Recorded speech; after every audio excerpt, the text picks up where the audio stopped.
আসসালামু আলাইকুম সবাইকে। আজকে পদ্মা নদীর পাড়ে ঘুরতে যাব আমার দুজন বান্ধবী সহ।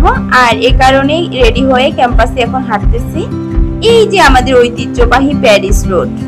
অনেক শিক্ষার্থীর আনাগোনা সবসময় এখানে লেগেই থাকে, কিন্তু এখন প্রচন্ড রোদ আর পড়ন্ত বিকেল, এই কারণে শিক্ষার্থীর সংখ্যা তুলনামূলকভাবে একটু কম, কিন্তু যতজন প্রয়োজনে বের হইছে এই আর কি।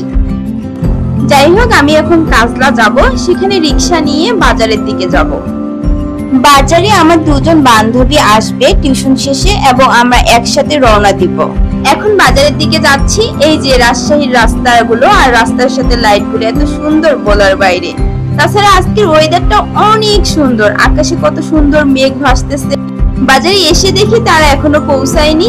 আমি পাশে থাকা একটি দোকানের কিছু হ্যান্ড ব্যাগের দিকে আমার দৃষ্টি পড়লো এবং এর মধ্যে এই ব্যাগটি আমার অনেক বেশি পছন্দ হলো। দাম জিজ্ঞেস করে তো দোকানদার এমন দাম বললো, আমি রেখে চলে এসেছি আর নেইনি। আমার বান্ধবীরা চলে এসেছে। আমরা এখন যাচ্ছি পদ্মা নদীর টিবাথের দিকে। টিবাথে এসে এই ঘুড়িগুলোর দিকে আমার চোখ পড়ে যায়, এত সুন্দর বাতাসে ঘুরতেছে। ওমা, নদীর দিকে তাকাতেই কত সুন্দর দৃশ্য দেখতে পেলাম। আমি তো দেখেই দৌড়ে চলে গেলাম, আর আমার বান্ধবী পেছন থেকে আমার বেশ কয়েকটা সুন্দর সুন্দর ছবি তুললো। এই পিকচারটা আমার সবচেয়ে বেশি ভালো লেগেছে এবং এখানে থাকা বাচ্চাটাকে আমি IPIS পেইন্ট দিয়ে রিমুভ করে দেই, আর অনেক সুন্দর একটা ভিউ এসেছে সব মিলে, তাই না? এই যে দেখো, দুইটার মধ্যে কম্পারিজন করে। আর এই ক্লিকটা আমার এত বেশি পছন্দ হয়েছে বলার বাইরে। আমি সত্যি কল্পনাও করতে পারি নাই যে এত সুন্দর একটা ক্লিক আমার বান্ধবী নিচ্ছে। এই যে কত সুন্দর পদ্মা নদী, বিকেলের পদ্মাটা দেখতে অন্যরকম লাগতেছিল, আর এত সুন্দর বাতাস প্রবাহিত হচ্ছে আর প্রচন্ড স্রোত। এই স্রোতের মধ্যেই আবার অনেকে নৌকায় চলতেছে। আমি অনেকটা অবাক হয়ে গেছিলাম যে তাদের মধ্যে কি এতটুকু ভয় কাজ করতেছে না। আর এই মুহূর্তে সময়টা অনেকটা সন্ধ্যা হয়ে আসছে আর ওই যে চাঁদও উঠছে দেখা যাচ্ছে। আমার তো অনেক ভালো লাগতেছিল, পুরো শরীর পুলকিত হচ্ছে বাতাস, স্রোত আর সুন্দর ভিউয়ে।